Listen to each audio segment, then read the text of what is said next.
Every World Cup has a script. The favorites are named before a ball is kicked. The same 6 or 7 nations get circled in every prediction: Argentina, France, Spain, Brazil, England, Germany. The usual suspects. The ones the bookmakers trust and the pundits agree on. And then the tournament starts, and someone tears up the script.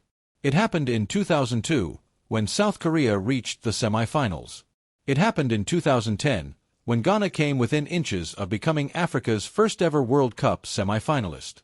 It happened in 2022, when Morocco beat Spain and Portugal and walked into the Final Four as the greatest underdog story the tournament had ever seen. It always happens. And it's going to happen again in 2026. Today we're looking at the 5 teams that have the genuine ability to shock this tournament. Not on luck, not on a good day, but on real quality, real preparation, and real reasons to believe they can go deep into this bracket. These are the teams the favorites do not want to face. These are the dark horses that could crush World Cup 2026. Let's start with the one that might be the most dangerous of all. Norway haven't been at a World Cup since 1998, 28 years. An entire generation of Norwegian football fans has never seen their country play on the biggest stage. And then Erling Haaland happened, and everything changed. In qualifying, Norway were extraordinary. 8 matches, 8 wins, 37 goals scored, 9 more than any other team in European qualification. 5 conceded across the entire campaign. They beat Italy 4-1, away in Milan, a team ranked in the top 10 in the world, demolished by a nation returning to the World Cup stage for the first time in nearly 3 decades. Haaland scored 16 goals in those 8 qualifying matches. 16. That number doesn't look like a typo. It looks like a warning. He has scored 55 goals in 48 appearances for his country across his entire international career. And this, the 2026 World Cup, is his first major international tournament. He has never played at a World Cup before. He has never had this stage. And the hunger to make it count is something you can feel in every interview, every training clip, every piece of Norwegian football coverage between now and June 11th. But here's what people get wrong about Norway. They say it's Haaland and 10 passengers. The reality is more interesting than that. Martin Odegaard, the Arsenal captain, is one of the most creative and intelligent midfielders at this entire tournament. He sees passes other players don't know exist. Alexander Sorloth, who has been outstanding in La Liga, gives Norway a second striker option of genuine quality. Jorgen Strand Larsen adds yet another goal threat. Antonio Nusa provides pace and width on the counter. Sander Berge and Patrick Berg give them defensive cover in midfield that lets Odegaard operate freely. This is not a one-man team. It is a complete team with a once-in-a-generation centre-forward at the tip of it. Their group is brutal. Group I gives them France, Senegal, and Iraq. France are one of the tournament favorites. Senegal are reigning African champions. Analysts are already calling this the group of death, and Norway are in it. But sometimes inexperience is the most dangerous thing in football. Teams with nothing to lose and everything to prove are the ones that tear up systems and upset giants. If Norway survive Group I, very few sides in this bracket will want to face Haaland in a knockout match. When the pressure is highest and one goal can change everything, that's exactly when a player like him becomes unstoppable. Norway are the most dangerous dark horse in this tournament. Bet on it. Now let's talk about the team that proved the world wrong 3 years ago, and is now angry that everyone's already moved on. Morocco. In Qatar 2022, Morocco did something that had never been done before in the history of the World Cup. They became the first African and first Arab nation to reach the semi-finals of the tournament. They beat Spain on penalties. They beat Portugal, one of the greatest attacking sides in the world, 1-0, with a header from a centre-back that echoed across an entire continent. They were organized, relentless, and tactically perfect. Coach Walid Regragui built a system nobody could break, and Morocco became the greatest underdog story in modern World Cup history. And now the expectation has arrived. That's what makes this interesting, because the squad that produced 2022 hasn't aged into decline. It has matured into depth. Achraf Hakimi at right-back is still ranked as the #1 right-back in the world by 442. His pace, his crossing, his ability to create danger from wide areas while still tracking back defensively. He is a complete fullback at the absolute peak of his powers. Yassine Bounou remains one of the most reliable and composed goalkeepers in international football. Sofiane Amrabat in midfield brings the same suffocating defensive intensity that made Spain's and Portugal's attacks look average in Qatar. Brahim Diaz provides creativity in tight spaces. Noussair Mazraoui adds quality and versatility across the backline. Bilal El Khanis is one of the most exciting young midfield talents in European football right now. There's a coaching change worth noting. Regragui left the job in March, just months before the tournament, and a new coach has since taken over. That's an unsettled situation, and it's the main reason to be cautious about Morocco's prospects. A new coach, a new structure, 3 months before the World Cup, is not ideal preparation. The preliminary squad, named just yesterday, doesn't yet include Hakimi, though the expectation is that he'll be named in the final 26. But the tactical identity Regragui built is embedded in these players.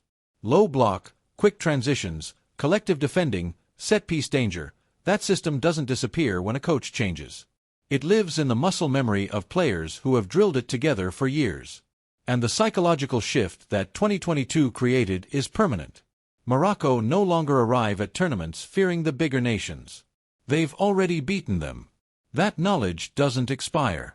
Morocco are in Group C with Brazil, Scotland, and Haiti.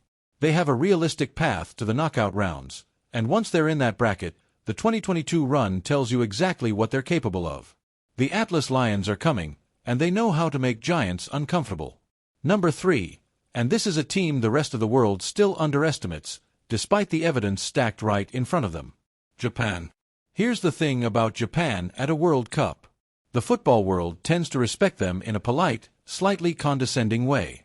They're well organized, people say. They work hard. Good group stage team. Then Japan beat Germany and Spain in the same group at Qatar 2022. And people acted shocked. They shouldn't have been. Japan told them exactly who they were. Japan were the first nation in the entire world to qualify for the 2026 World Cup.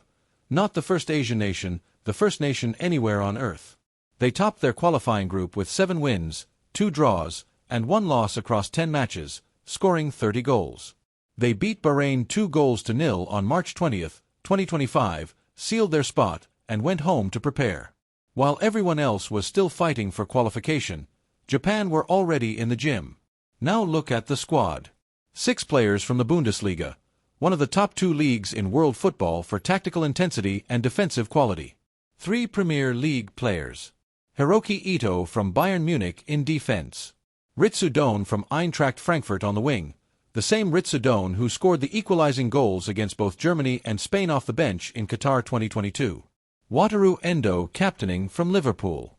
Takahiro Tomiyasu from Arsenal. Daichi Kamada from Crystal Palace. Takafusa Kubo from Real Sociedad, who has been one of the most exciting wingers in La Liga this season. This is the most globally dispersed squad Japan have ever assembled. 6 Bundesliga starters, 3 Premier League players, and only 3 J-League players in a whole group. The average age is 27, experienced enough for the biggest moments, not yet past peak. And unlike in 2022, when Japan's run felt like a surprise, this squad carries genuine tournament belief. They've done it before.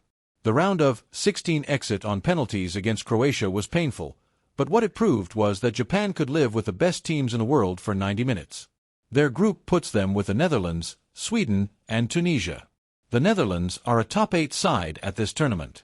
Japan beating them would be the moment that shifts the entire narrative of the group stage, and based on what Japan showed against Germany and Spain 3 years ago, it is not an impossible ask.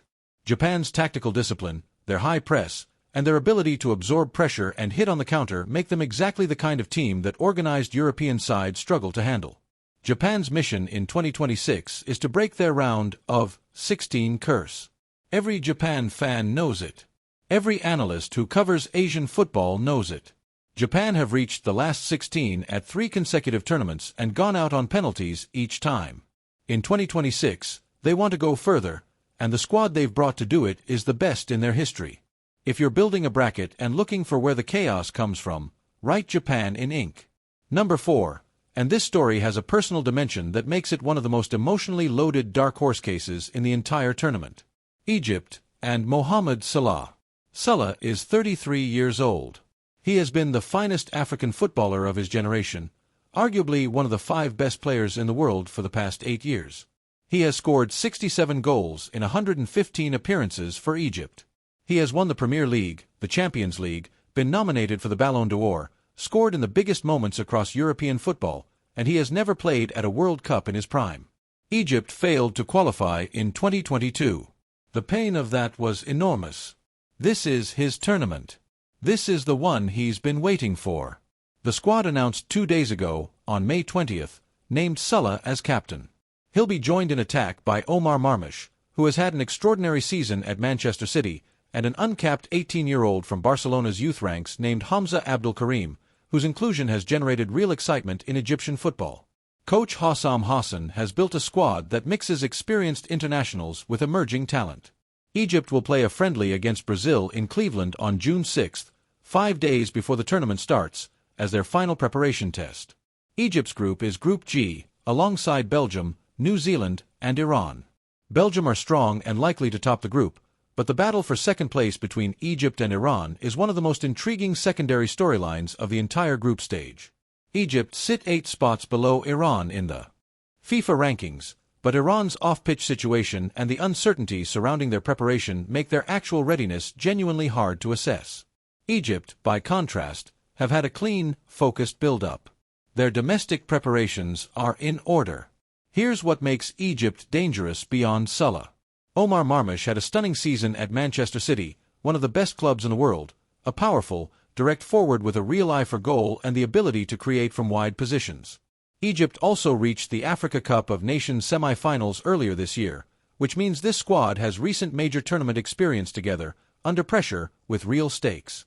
They lost to Senegal in that semi-final, but they know how to compete at this level. No Egyptian side has ever reached a knockout round of the World Cup, not once in their entire history in the tournament. This team, with this captain, in this moment, has the best chance Egyptian football has ever had to change that record. For Salah personally, the motivation is total. This is almost certainly his last World Cup. He's made no secret of his desire to leave a legacy that matches everything he's achieved at club level.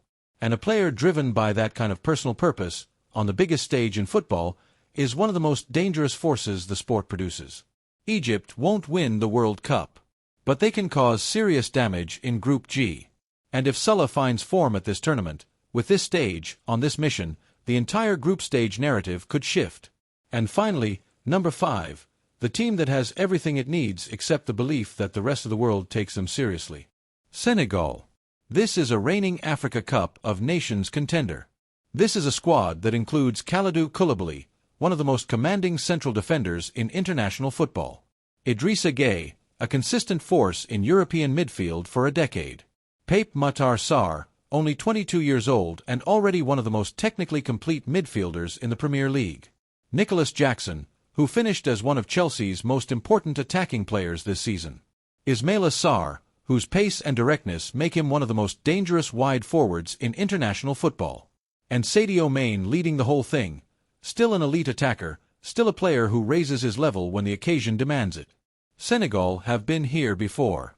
They reached the quarterfinal at their very first World Cup, in 2002, and came within a game of the semi-finals in their tournament debut. They reached the round of 16 in 2022 before losing to England. They have the institutional knowledge, the tournament experience, and the tactical structure to go deep. Their group, Group I, has France and Norway in it. That is a brutal draw. But Senegal beat Egypt in the recent Africa Cup of Nations campaign to reach the final, which tells you everything about their ability to grind out results in high-pressure knockout situations. They are organized at the back, creative in midfield, and direct and dangerous in attack. Their head-to-head with Norway on June 22 is one of the most anticipated group stage matches of the entire tournament, because whoever wins it is almost certainly advancing. If Senegal get through Group I, and it will take 2 excellent results, they will enter the knockout rounds with a squad that fears no one. They've beaten big nations before. They know what it takes. And in a 48-team World Cup, where the expanded bracket creates more routes through the knockout stages, a side with Senegal's quality and organization is exactly the kind of team that can take advantage. The group stage draw was tough. The road is hard. But Senegal don't need a soft draw. They've never needed one. So those are the 5. Norway and the Holland factor. Morocco and the hunger to prove 2022 wasn't a one-off. Japan and the most European squad in their history. Egypt and Salah's last chance at World Cup glory. And Senegal, with the quiet confidence of a team that knows exactly what it's capable of. The World Cup always has a story nobody wrote in advance. One of these 5 teams is going to write it this summer. The favorites will be watching, and at least one of them won't like what they see. So here's my question for you. Out of these 5, which one do you think goes the furthest? Which team is going to be the story of the 2026 World Cup? Drop your pick in the comments. Norway, Morocco, Japan, Egypt, or Senegal, and tell me why. I read every one. If this gave you something to argue about, hit like. And follow along for every one of these teams, from the group stage all the way to that final on July 19th. Every match. Every shock. Every moment that makes football the greatest sport on earth. 20 days to go. The dark horses are ready. See you in the next one.